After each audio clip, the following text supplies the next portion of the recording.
जब गंगा और यमुना दोनों मिलती हैं तो एक दूसरे को जो है पानी, एक दूसरे पर पानी का फोर्स होता है, इस एरिए पर ज़्यादा फैलाव होता है। ये एरिया जो आप देख पा रहे हैं ये पूरा खाली, ये पूरी तरह से जलमग्न हो जाएगा। तटवर्ती रिहायशी इलाकों में पानी घुसना शुरू हो जाएगा। करजन पुल अपने लोकेशन और सुंदरता की वजह से स्थानीय लोगों के मुख्य पिकनिक स्पॉट के रूप में बन गया है। नमस्कार दोस्तों, दर्शक न्यूज़ 24 में आप सब लोगों का बहुत बहुत स्वागत है। बहुत सारे भाइयों ने कमेंट किया था कि सर लॉर्ड कर्जन ब्रिज से नज़ारा दिखाइए बाढ़ का। दरअसल गंगा के जलस्तर का माहौल क्या है, तो अपने दर्शकों की अनुरोध पर आज मैं लॉर्ड कर्जन ब्रिज के ठीक ऊपर मौजूद हूँ और आज यहाँ से नज़ारा आप लोगों को दिखाऊंगा और साथ ही साथ लॉर्ड कर्जन ब्रिज का जो इतिहास है वो भी आप लोगों के साथ साझा करूँगा और साथ ही बाढ़ की अपडेट आज आप लोगों को यहाँ से देने वाले हैं। लगातार बाढ़ की अपडेट आप लोगों को यूँ ही प्रदान कराते रहेंगे। बस आप लोग कमेंट करके अपना सुझाव ज़रूर दीजिए कि हमें यहाँ का नज़ारा देखना है। जहाँ भी आप कहेंगे हर जगह की पल पल की अपडेट आप लोगों को यूँ ही हम देते रहेंगे।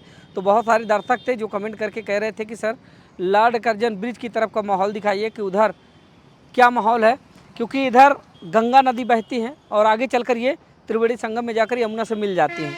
तो आइए ड्रोन लेकर हम यहाँ पर आ चुके हैं। अपने ड्रोन के माध्यम से यहाँ का पूरा लोकेशन आप लोगों को दिखाते हैं और साथ ही दिखाते हैं कि दरअसल गंगा के बाढ़ का क्या माहौल है, क्या जलस्तर में कोई वृद्धि हुई है या फिर जलस्तर 2 दिन पहले की तरह सामान्य बना हुआ है। तो आइए ड्रोन से दिखाते हैं यहाँ का पूरा विजुअल। तो आइए दोस्तों, ड्रोन हमारा फ्लाई के लिए तैयार है। आइए इसको जो है टेक ऑफ कराते हैं और दिखाते हैं कि दरअसल यहाँ का नज़ारा क्या है बाढ़ का, और साथ ही लॉर्ड कर्जन ब्रिज का पूरा इतिहास आप लोगों के साथ साझा करेंगे और साथ ही यहाँ का पूरा सुंदर नज़ारा आप लोगों को दिखाते हैं। तो आइए अपने ड्रोन को हम टेक ऑफ कराते हैं।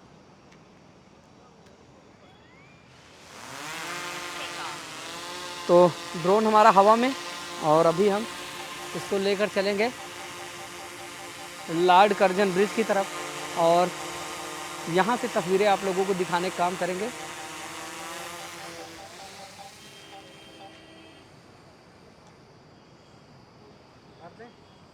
तो दोस्तों ये है लॉर्ड कर्जन ब्रिज।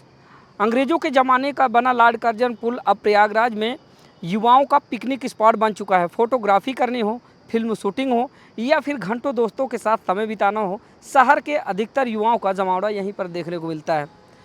118 वर्ष पुराने लॉर्ड कर्जन ब्रिज पर 1998 से रेल यातायात और सड़क यातायात को बंद कर दिया गया है। यह केवल अब टूरिस्ट स्पॉट बनकर रह गया है। 15 जून 1905 को इसे पब्लिक के लिए खोला गया था, जिसका संचालन अवध रुहेलखंड रेवती करती थी। अब इसे टूरिस्ट स्पॉट के रूप में विकसित करने की योजना बनाई जा रही है, लेकिन अभी तक इस दिशा में कुछ हो नहीं सका है। दोस्तों बताते चले कि आए दिन देश के अलग अलग हिस्सों से आधे बने हुए और बनकर तैयार हो चुके पुलों के ढहने की खबरें आती रहती हैं। कई पुल तो बनते बनते ही ढह जाते हैं और कुछ पूरी तरह से बनने के बाद ही कुछ दिनों के भीतर भरभरा जाते हैं। ऐसे दौर में हम आपको 118 साल पुराने एक पुल के बारे में बताने जा रहे हैं जो आज भी इस्तेमाल हो रहा है। उत्तर प्रदेश के प्रयागराज जिले में गंगा नदी पर बना 118 वर्ष पुराना लॉर्ड कर्जन पुल आज भी जस का तस टिका हुआ है। अंग्रेज़ों के ज़माने का पुल आज भी अपनी मजबूती का लोहा मनवा रहा है। हालांकि अब यह सेवा में नहीं है, लेकिन लोगों ने इसे भी अपने फ़ायदे के लिए इस्तेमाल करने का तरीका खोज निकाला है। दोस्तों बताते चले कि प्रयागराज में लगातार पिकनिक स्पॉट बढ़ते जा रहे हैं। मरीन ड्राइव के रूप में चर्चित नागवासुकी मंदिर के किनारे बना रिवर फ्रंट है, तो गऊ घाट और सरस्वती घाट फेमस पिकनिक स्पॉट है। गंगा नदी पर बना प्रयागराज का कर्जन पुल अपने लोकेशन और सुंदरता की वजह से स्थानीय लोगों के मुख्य पिकनिक स्पॉट के रूप में बन गया है। यहाँ आने वाले लोग अक्सर इस पुल से खड़े होकर गंगा नदी में दूर तक का दृश्य देखने का प्रयास करते हैं। यहाँ से हरा भरा नज़ारा देखने के साथ साथ ही काफ़ी मनोरम दृश्य का दीदार करते हैं। इसी पुल से गंगा नदी के किनारे शिवकुटी मंदिर, फाफा मऊ घाट और दोनों तरफ स्थित ओवरब्रिज के साथ आने वाले लोग सेल्फी लेते हुए, वीडियो शूट करते हुए मिल जाएंगे आपको। कर्जन पुल पर फिटनेस के लिए आए बहुत सारे लोग बताते हैं कि जब से हम प्रयागराज में रहकर तैयारी कर रहे हैं तब से सुबह शाम एक बार इस कर्जन पुल पर दौड़ने ज़रूर आते हैं।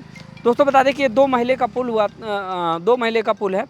नीचे वाले महले से ट्रेन गुजरा करती थी और ऊपर वाला जो हिस्सा था वो यातायात के लिए था, लेकिन अब इससे जो है ट्रेन का यातायात पूरी तरह से बंद कर दिया गया है। ऊपर का भी यातायात का पूरी तरह से बंद कर दिया गया है, लेकिन लोग बाग इधर उधर से निकल के अभी भी बाइक वगैरह ले करके ऊपर से निकल जाते हैं और साथ ही पैदल भी लोग बाग इधर इससे आना जाना भी जारी रखे हैं। तो दोस्तों आज हम आप लोगों को लाए थे प्रयागराज के लॉर्ड कर्जन ब्रिज पर। बताते चले कि लॉर्ड कर्जन पुल प्रयागराज लखनऊ और अयोध्या को रेलवे और सड़क मार्ग से जोड़ता था, जिसके नीचे से ट्रेन गुजरती थी और ऊपर से वाहन आया जाया करते थे। इस कर्जन पुल की कमज़ोर होती गुणवत्ता और मजबूती को देखते हुए 1998 में इसे सेवा मुक्त कर दूसरा विकल्प बना लिया गया। यह पुल आज भी मजबूती से खड़ा है, जिसको उत्तर प्रदेश सरकार द्वारा पिकनिक स्पॉट बनाने के लिए प्रयास भी किया जा रहा है। और आने वाले दिनों में यही पुल आपको एक पिकनिक स्पॉट के रूप में देखने को मिलेगा, क्योंकि दोस्तों ये एक ऐतिहासिक विरासत है। ये बता दें कि वायसराय लॉर्ड कर्जन ने बनवाया था, फिर उसके बाद से इसको जो है कर्जन ब्रिज के नाम से ही लोग बाग जानने लगे और काफ़ी मजबूती के साथ ये आज भी खड़ा है। जहाँ पर आज के आधुनिक समय में तमाम नवनिर्माण होते हैं, लेकिन आप देखते हैं कि ज़्यादा दिन तक वो टिक नहीं पाते हैं। कहीं बनने के बाद गिर जाते हैं, तो कहीं बनते बनते गिर जाते हैं, कहीं बनने के साल 2 साल बाद बाहर आकर गिर जाते हैं। लेकिन आप देख पाएंगे कि 118 साल पुराना यह पुल आज भी उसी मजबूती के साथ ये खड़ा है और इसमें काफ़ी मजबूत इस्पात का यानी कि लोहे का इस्तेमाल किया गया है। फिलहाल दोस्तों ये लॉर्ड कर्जन ब्रिज से संबंधित कुछ जानकारियाँ थी जो हम आप लोगों के साथ साझा कर रहे थे। उसके अलावा यहाँ की बाढ़ की अपडेट आप लोगों को देते हैं। आप देख पाएंगे कि ये गंगा नदी पर बनाया गया पुल है। और बताते चले कि ये जो क्षेत्र आप देख पा रहे हैं काफ़ी बड़ा सा, यहाँ पर महाकुंभ 2025 का आयोजन हुआ था और महाकुंभ 2025 के आयोजन के दौरान ही 29 जनवरी को सबसे बड़ी घटना इसी जगह पर घटी थी, यानी कि जो भगदड़ हुई थी तो संगम में हुई थी और यानी कि संगम नोज और झूसी संगम और साथ ही झूसी तरहार और चौथी भगदड़ हुई थी फाफा मऊ के इसी एरिया में, यानी कि पानटून पुल टूट गया था। सबसे ज़्यादा जो श्रद्धालुओं की मौतें हुई थी वो यहाँ पर हुई थी। तो आज ये जो एरिया आप देख पा रहे हैं ये महाकुंभ के दौरान जो है पूरी तरह से खचाखच लोगों से भरा था, काफ़ी भीड़ हुआ करती थी। लेकिन आज की अगर बात की जाए तो आप देख पा रहे होंगे धीरे धीरे करके गंगा का जल उफान में है। फिलहाल 2 दिन से बता दें कि गंगा का और यमुना का दोनों का जल स्तर जो है स्थिर हो गया है, नहीं कि जो अचानक पानी बढ़ा था और बढ़कर जहाँ तक पहुँचा था वहीं पर जो है जाकर स्थगित हो गया है। अभी कुछ ज़्यादा बाढ़ नहीं आ रही है, लेकिन यहाँ का जो वातावरण है, यहाँ का जो माहौल है वो हम आपको दिखाने के लिए यहाँ पर लाए थे। बहुत सारे भाइयों ने कमेंट किया था कि लॉर्ड कर्जन ब्रिज की तरफ का नज़ारा दिखाइए, तो वो चीज़ आज आप लोगों को दिखाने के लिए हम यहाँ पर लाए थे। तो आप देख पा रहे होंगे ये है यहाँ का नज़ारा बाढ़ का। फिलहाल वैसे अगर देखा जाए तो जलस्तर काफ़ी बढ़ा हुआ है, क्योंकि महाकुंभ 2025 के दौरान जब आप यहाँ पर आए होंगे तो आप लोगों ने देखा था बिल्कुल एक पतली धारा में गंगा प्रवाहित हो रही थी। लेकिन आज की अगर बात की जाए तो धीरे धीरे करके गंगा के जलस्तर का फैलाव देखा जा रहा है और इसी तरह से निरंतर अब अगर बाढ़ आती रही तो बहुत जल्द ये जो एरिया पूरा आपको खाली दिखाई दे रहा है, इसका सबसे बड़ा जो क्षेत्रफल बनता वो यहीं पर बनता। सबसे बड़ा फैलाव पानी का इसी जगह पर होता है, क्योंकि ये काफ़ी चौड़ा स्थान है और जितने भी तटवर्ती रिहायशी इलाके हैं वो पूरी तरह से जलमग्न हो जाते हैं।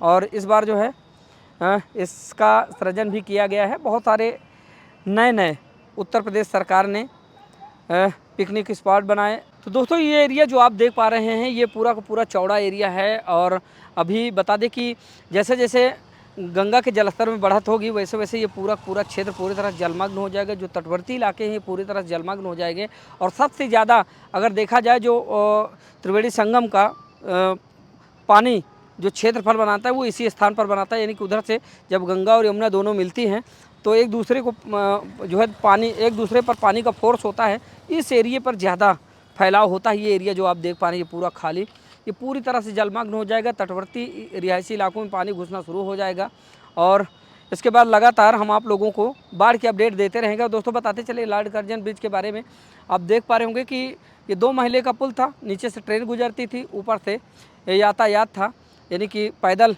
लोग बाग और वाहन से लोग बाग गुजरा करते थे। लेकिन जब इसको बंद कर दिया गया उसके बाद इसके जस्ट बगल में अगर देखेंगे पश्चिम साइड में, तो पश्चिम साइड में एक यातायात पुल बना दिया गया जो सिंगल लेन का है और उसको बना दिया गया, उससे अब यातायात होता है। अब रही बात ट्रेन की, तो ट्रेन के लिए भी एक बगल में रेलवे ब्रिज बना दिया गया जिधर से ट्रेन गुजरती है। और दोस्तों बता दें कि इसके जस्ट बगल में अब इसको मद्देनज़र रखते हुए, यानी कि यातायात की सुगमता को देखते हुए एक सबसे बड़ा 6 लेन पुल बनाया जा रहा है, जो उत्तर प्रदेश का सबसे बड़ा यानी कि सबसे ज़्यादा लंबा पुल होने वाला है, जो कि अभी निर्माणाधीन है। आप देख पा रहे हैं तस्वीरों में, इस पर काम चल रहा है और बहुत जल्द ये बनकर तैयार हो जाएगा। और जब ये बनकर तैयार हो जाएगा उसके बाद आवागमन में काफ़ी सुगमता होगी और काफ़ी सहूलियत मिलेगी लोगों को, क्योंकि ये जो पुल है ये 6 लेन का होने वाला है और काफ़ी लंबे समय से इस पर काम चल रहा है। अभी आधा अधूरा है, यानी कि अगर देखा जाए तो 75% लगभग बनकर तैयार है और अभी भी इसमें लगातार कार्य जारी है। बहुत जल्द ये बनकर तैयार हो जाएगा, उसके बाद इसका थोड़ा सा जो आवागमन है वो सुगम हो जाएगा। और दोस्तों, आज बाढ़ की अपडेट देने के लिए आप लोगों को हम लॉर्ड कर्जन ब्रिज पर आए थे। बहुत सारे हमारे भाइयों का कमेंट था कि कहना था कि सर लॉर्ड कर्जन ब्रिज से नज़ारा दिखाइए बाढ़ का। तो आज यहाँ पर आए थे, यहाँ से तस्वीरें आप लोगों को दिखाने की कोशिश कर रहे थे। तो आपने देखा कि यहाँ का माहौल क्या था। और कहा जाए तो महाकुंभ के दौरान आप लोगों ने देखा था, अगर आप लोगों ने गौर किया होगा तो यहीं से जो गंगा बहा करती थी एक पतली धारा में प्रवाहित हुआ करती थी, लेकिन अभी जो है जलस्तर बढ़ा है, जिसके चलते धीरे धीरे करके गंगा का जो जलस्तर है उसका फैलाव देखा जा रहा है। और अब देख पा रहे होंगे, कभी एक समय था महाकुंभ के दौरान ये पूरा क्षेत्र लोगों की कौतूहल से, लोगों की भीड़ से भरा हुआ करता था। लेकिन आज के दिनों में अगर बात की जाए तो आप देख पा रहे हैं यहाँ पर पानी दिखाई दे रहा है, यानी कि गंगा का जो क्षेत्रफल है वो काफ़ी चौड़ा हो चुका है पानी का और धीरे धीरे करके जलस्तर में बढ़त बनी हुई है, लेकिन 2 दिन से स्थगित है। और इसी तरह से अगर बढ़त बनी रही तो आगे चल के हम आप लोगों को अपडेट देते रहेंगे कि दरअसल यहाँ का माहौल क्या रहने वाला है। और दोस्तों, इस तरह की पल पल के अपडेट पाने के लिए आप लोग जुड़े रहें हमसे और साथ ही अपना सुझाव अपनी प्रतिक्रिया के रूप में हमसे साझा करते रहें। कमेंट करके अपनी राय ज़रूर देते रहें। आप प्रयागराज में किस जगह की अपडेट पाना चाहते हैं उसके बारे में भी कमेंट करें। हम कोशिश करेंगे कि आप लोगों को उस जगह पर जाकर वहाँ की कवरेज दिखा सकें। तो दोस्तों, आज की बाढ़ की अपडेट और साथ ही जो हमने संक्षिप्त लॉर्ड कर्जन ब्रिज का इतिहास साझा किया, आप लोगों को कैसा लगा प्यारा सा कमेंट करके अपना सुझाव हमें ज़रूर दीजिएगा। तो मिलते हैं फिर से इसी तरह की किसी नई अपडेट के साथ, तब तक के लिए नमस्कार।